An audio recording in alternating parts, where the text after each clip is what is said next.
Hello বন্ধুরা, কেমন আছো তোমরা সবাই? আশা করি সকলে অনেক ভালো আছো। আমিও তোমাদের ভালোবাসার সাপোর্টে অনেক ভালো আছি। আজকে তোমাদের জন্য হাতের কাজ করার নতুন আরো একটি গল্প নিয়ে হাজির হলাম। চলো সবাই ভিডিওটি শুরু করি। আমার 14 বছর বয়সে আমার মালকিন তার বাড়িতে নিয়ে যান এবং আমাকে 500 টাকা দিয়ে মালকিন আমাকে দিয়ে নিজের শরীরের সব জায়গায় ইচ্ছামতো মেসেজ করাতেন। আমিও 500 টাকায় রাজি হয়ে মালকিনের শরীর মালিশ করে দিতাম। কিন্তু একদিন রাতে মালকিন বলতে শুরু করলেন, রাহুল আজকে রুমের লাইটটা নিভিয়ে দাও। আমি চুপচাপ লাইটটা নিভিয়ে দিলাম। আমি যে বয়সের মধ্যে দিয়ে যাচ্ছি, এই সময়টা একটা ছেলের জন্য খুবই কঠিন সময়, কারণ তাদের সামনে উপস্থিত মহিলাদের দিকে যখন চোখ পড়ে, এমন অবস্থায় কারো কোনো মালিশ করা আমার জন্য খুব সমস্যার সৃষ্টি করে। যখন মালকিন আমাকে তার কোমর মেসেজ করতে বললেন, কিছুক্ষণ অবাক হয়ে তার দিকে তাকিয়ে রইলাম। আমি কিভাবে এটা করব? এটা খুবই লজ্জার বিষয়, কিন্তু আমার বাবা বলেছিলেন, মালকিনের কোনো কথায় না করবি না। তিনি খুব দয়ালু মনের মহিলা। তুই যদি তার হৃদয়ে জায়গা করে নিতে পারিস, তবে তিনি তোকে বেতনের চেয়েও বেশি টাকা দিবেন। তিনি আমাকে টাকা দিয়েছেন, তার পুরো 500 টাকা, এবং বললেন, এই টাকাটা শুধু তোমার। আমি খুব খুশি হয়েছিলাম, কিন্তু যখন তিনি আমাকে তার কোমরে তেল দিয়ে মালিশ করতে বললেন, আমি হতভম্ব হয়ে তার দিকে তাকিয়ে রইলাম। তিনি কিভাবে একটা ছেলেকে দিয়ে মালিশ করাতে পারেন? আমি কিছু বললাম না, কিন্তু খুব নার্ভাস ছিলাম। তিনি আমাকে তার রুমে নিয়ে গেলেন, তারপর বিছানায় শুয়ে তার কোমরে তেল লাগাতে বললেন। আমি যখন তার কোমর থেকে তার কাপড়টা তুলে দিলাম, তখন আমার চোখ বড় বড় হয়ে গেল। তিনি আমাকে যে তেল দিয়েছিলেন, আমি চোখ বন্ধ করে আমার হাতে কিছুটা নিয়ে তার কোমরে লাগাতে লাগলাম। আমার একমাত্র চেষ্টা ছিল তাকে পুরোপুরি মনোনিবেশ করা। আমি একবারও তার কোমরের দিকে তাকাইনি। আমি শুধু চোখ নামিয়ে মেসেজ করেছিলাম। আমার মনে আছে যে আমি যখন এখানে কাজ শুরু করি, প্রথম দিকে কাজের সময় অনুসারে আমি যখন মালকিনের ঘরে প্রবেশ করলাম, তখন মালকিনকে কিছুটা অন্যরকম লাগছিল। তার চেহারায় অদ্ভুত পরিবর্তন লক্ষ্য করলাম। তিনি ঘামে ভিজে যাচ্ছিলেন। আমি জানি না তার কি হয়েছিল। আমাকে দেখা মাত্রই সে হঠাৎ সোজা হয়ে আমার দিক থেকে অন্য দিকে তাকাতে লাগলেন। আমি কিছুটা অবাক হয়ে মালকিনের দিকে তাকিয়েছিলাম। আমার মনে হলো মালকিনের শরীর ভালো নেই। আমি সব সময় নির্ভয়ে মালকিনের সেবা করতাম, কিন্তু আজ আমি কিছুটা দ্বিধা নিয়ে মালকিনের দিকে তাকিয়ে তাকে জিজ্ঞেস করলাম, মালকিন, আপনি ঠিক আছেন তো? আপনাকে অন্যরকম লাগতেছে মনে হয়। আমি আমার মালকিনকে মন থেকে সম্মান করতাম এবং আমি তার জন্য চিন্তিত থাকতাম, কারণ তিনি কেবল আমার মালকিনই ছিলেন না, আমার কাছে তিনি একজন খুব ভালো অভিভাবক ছিলেন। তিনি ছোটবেলা থেকেই আমাকে সাহায্য করেছিলেন এবং তিনি আমার দুঃখের জীবনকে সুখী করে তুলতে খুব সাহায্য করেছিলেন। আমি কষ্টে ছিলাম, কিন্তু তার দেওয়া টাকা আমার জীবন বদলে দেয়। আমার বাড়ির অবস্থা পাল্টে যায়। আমার প্রশ্নে মালকিন মাথা নেড়ে আমাকে আশ্বস্ত করলেন যে তিনি একেবারে ঠিক আছে, কিন্তু তার মুখে স্পষ্ট দেখা যাচ্ছিল যে তিনি কিছু লুকাচ্ছেন এবং তিনি খুব টেনশনে আছেন। কয়েক মাস ধরে তার বাড়িতে কাজ করছি। আজকে প্রথমবার যখন তিনি আমাকে মেসেজ করতে বললেন, আমি খুব ভয় পেয়েছিলাম, কারণ পুরো বাড়িতে তিনি একাই থাকতেন, না স্বামী, না কোনো সন্তান। এই কথাটা শুনে আমি প্রথমে চুপ হয়ে গেলাম, কিন্তু আমি মালিশ করলাম। সারাক্ষণ আমার হাত কাঁপছিল। আমি ভেবেছিলাম মালকিন একদিনের জন্য আমাকে দিয়ে এই কাজটা করাবেন, কিন্তু এখন তিনি আমাকে দিয়ে প্রতিদিন মেসেজ করানো শুরু করলেন। আমি মালকিনের কোনো কাজেই এতটাই ঘৃণা বোধ করিনি, কারণ তিনি কোনো উদ্দেশ্য নিয়ে আমাকে দিয়ে কোনো কাজ করাতেন না। কিন্তু যখন আমি একা রুমের মধ্যে তাকে তেল মালিশ করতাম, তখন আমার খুব অস্বস্তি হতো। একটা অদ্ভুত ব্যাপার হলো যে আমি মালকিনকে মালিশ করা শুরু করার পর থেকে মালকিন আমার দিকে খুব ভালোবাসার চোখে তাকাতে লাগলেন। আগে তিনি আমাকে 500 টাকা দিতে, কিন্তু এখন 1000 টাকা দিতেন। তার এই ভালোবাসায় আমি বিরক্ত হয়ে গেছিলাম। কিন্তু আজও প্রতিদিনের মতো আমি তেলের বোতল হাতে নিয়ে মালিশ করতে গেলাম। আমি 14 বছর বয়স থেকে মালকিনের কোমর মালিশ করে আসছি। এই কাজটি আমাকে অনেক বিরক্ত এবং বিভ্রান্ত করত। আমার মালকিনের উপর রাগও হতো, কারণ তিনি আমাকে দিয়ে এসব কাজ করাতেন, কিন্তু আমি এসব করতে বাধ্য ছিলাম, কারণ আমার টাকা চাই এবং কাজের বিনিময়ে আমার মালকিন আমাকে প্রতিদিন 500 টাকা দিতেন। তাই আমি নির্ভয়ে মালকিনের জন্য এই কাজটি করতে থাকলাম। অনেক পরে আমি বুঝতে পেরেছিলাম যে মালকিন কেন আমাকে দিয়ে মালকিন এই কাজ করাতেন। আমি তেল নিয়ে আমার মালকিনের বিছানায় বসলাম। তারপর হঠাৎ মালকিন আমাকে বলল, রাহুল, ঘরের আলো নিভিয়ে দাও। আমি অবাক হয়ে মালকিনের দিকে তাকালাম। আমার গড়বড় মনে হচ্ছিল, কিন্তু মালকিনকে কিছুই বলতে পারলাম। আমি ঘরের আলো নিভিয়ে দিলাম এবং অন্ধকারে হাতিয়ে হাতিয়ে মালকিনের বিছানার কাছে পৌঁছালাম। অন্ধকারে বুঝতে পারলাম মালকিন বিছানায় শুয়ে আছেন। আমি মালকিনের দিকে হাত বাড়ালে মালকিন আমাকে থামিয়ে দিয়ে আমার হাত ধরে তিনি আমাকে যা বললেন তাতে আমি জ্ঞান হারিয়ে আমার বুক ধুকধুক করতে শুরু করলো। আমি আমার জায়গায় বসে রইলাম। আমার নড়াচড়া করা কঠিন হয়ে পড়ে। আমার মালকিনের কথা শুনে আমি কেঁপে উঠেছিলাম। আমরা একটি গ্রামে থাকতাম। আমার পরিবার খুবই গরিব। আমার বয়স যেহেতু 14 বছর, তাই আমার পক্ষে কাজ পাওয়া বা টাকা ইনকাম করা কঠিন ছিল। আমি বাধ্য হয়ে আমার বাবা মাকে কষ্ট করে সংসার চালাতে দেখেছি। তারা খুব কষ্টে ছিল, কিন্তু আমি তাদের কোনো সাহায্য করতে পারিনি। আমি খুব আবেগী ছিলাম, কিন্তু কোনোভাবে টাকা ইনকাম করে তাদের সাহায্য করতে পারিনি, যাতে তাদের একটি ভালো জীবন দিতে পারি। লেখাপড়া করা আমার স্বপ্ন ছিল, কিন্তু আমি জানতাম যে আমাদের কাছে লেখাপড়া করার টাকা নেই।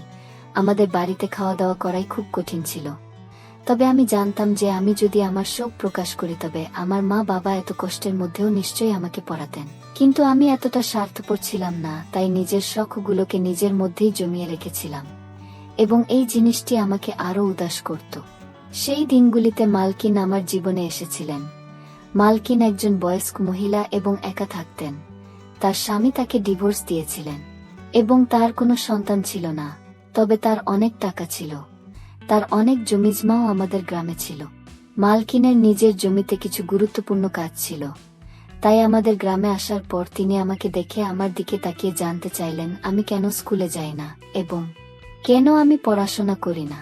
আমি দুঃখের সাথে তাকে আমাদের অবস্থার কথা বললাম এবং বললাম যে আমি আমার পরিস্থিতির কারণে পড়াশোনা করতে পারিনি। পড়াশোনা করলে আমাদের ঘরে খাওয়া দাওয়া বন্ধ হয়ে যাবে। আমার কথা শুনে মালকিন চিন্তায় পড়ে গেলেন। এরপর তিনি আমাদের বাড়িতে এসে আমার বাবা মায়ের সাথে কথা বললেন এবং বললেন যে বাড়ির ছোটখাটো কাজের জন্য তার আমার বয়সী একটি ছেলে দরকার। আমার বাবা মা তখন চিন্তায় ছিলেন যে কিভাবে তারা তাদের ছোট ছেলেকে এত কম বয়সে কাজে লাগাবেন, এবং সম্ভবত তারা ভাবছিলেন যে আমি হয়তো তাদের ভুল বুঝব। কিন্তু আমি এগিয়ে গিয়ে তার কাজ করতে রাজি হলাম। আমার কথা শুনে মালকিন খুব খুশি হয়েছিলেন। তখন আমি কিছুই জানতাম না। আমি শুধু ভেবেছিলাম মালকিন তার ইচ্ছানুযায়ী ছোটখাটো কাজ করাবেন, আর আমি সব কাজ করতে প্রস্তুত ছিলাম। আমি খুশি মনে রাজি হলে আমার বাবা মাও চুপ হয়ে গেলেন। মালকিন আমার বাবা মায়ের হাতে বেশ কিছু টাকা দিয়েছিলেন এবং তাদের আশ্বাস দিয়েছিলেন যে তিনি প্রতি মাসে টাকা পাঠাবেন যাতে আমাদের বাড়ির কষ্ট দূর হয়। মনে মনে আমি খুশি ছিলাম। আমার স্বপ্ন সত্যি হতে চলেছে, কারণ আমি সব সময় আমার বাবা মা অবস্থা পরিবর্তন করতে চেয়েছিলাম।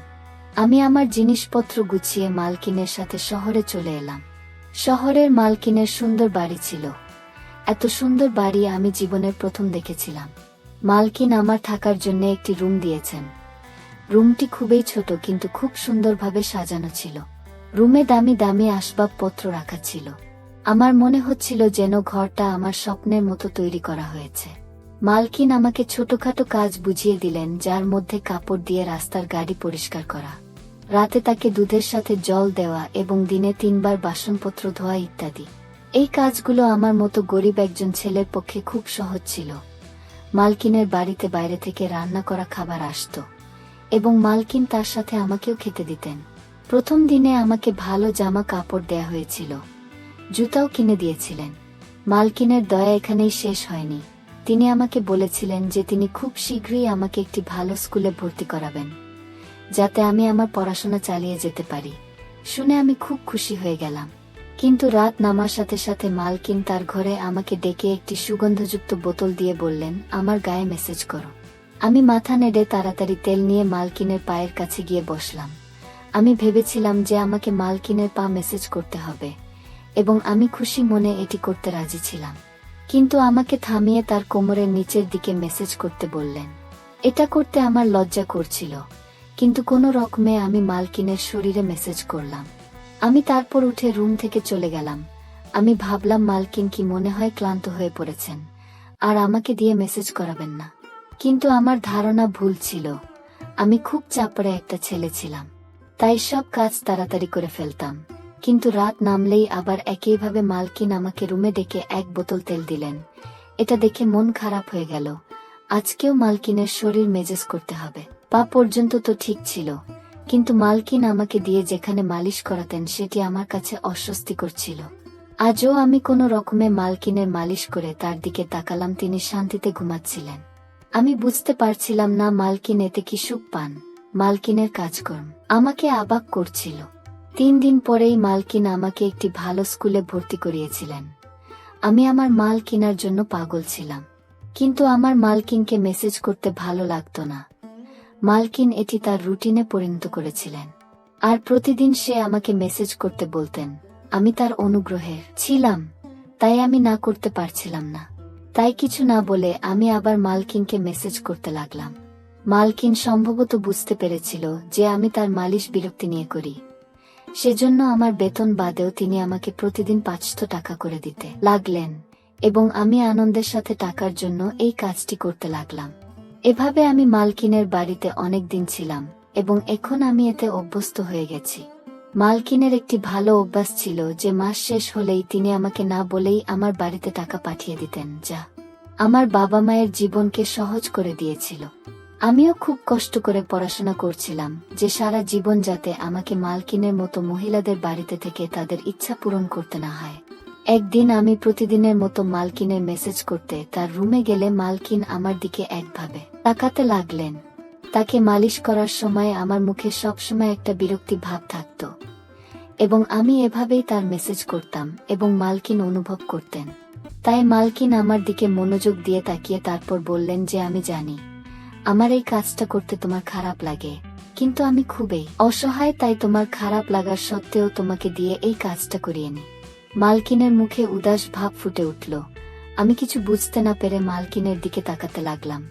আমি বুঝতে পারিনি, তাই মালকিন আমাকে তার বাধ্যবাধকতার কথা বললেন, আর লজ্জায় আমার অবস্থা খারাপ হতে লাগলো। মালকিন আমাকে বললেন যে তার মেরুদণ্ডের সমস্যা রয়েছে, যার কারণে তিনি মালিশ না করিয়ে রাতে ঘুমাতে পারেন না। মালকিন এই কাজের জন্য নার্স রেখেছিলেন, কিন্তু তারা সবাই কোনো না কোনো অজুহাত দেখিয়ে কখনো কখনো তাড়াতাড়ি মেসেজ করে, আবার কখনো কখনো মেসেজ না করে চলে যায়।